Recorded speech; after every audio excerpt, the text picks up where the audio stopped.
ဒီလိုတော်တဲ့လူတွေလမ်းဘေးရောက်နေရတော့တွေ့ရတာစိတ်တော့မကောင်းဘူးဗျာတခြားမှာဆိုလို့ရှိရင်တကယ်ကိုမြောက်စားခံရပါဗျာကျွန်တော်တို့နားထောင်ကြည့်အောင်ဗျာ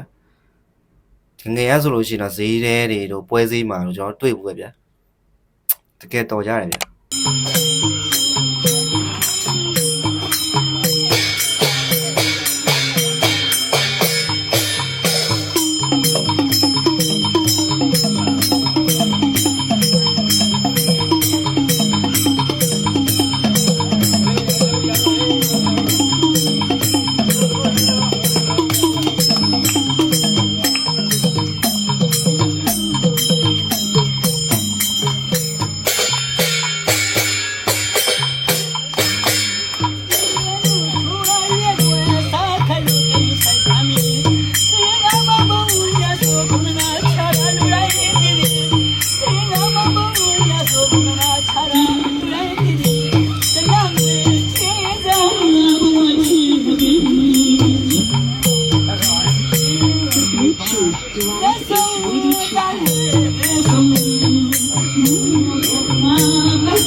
အားလုံးပဲမြင်တွေ့ရတဲ့အတိုင်းပဲလုံးဝမိုက်ပါတယ်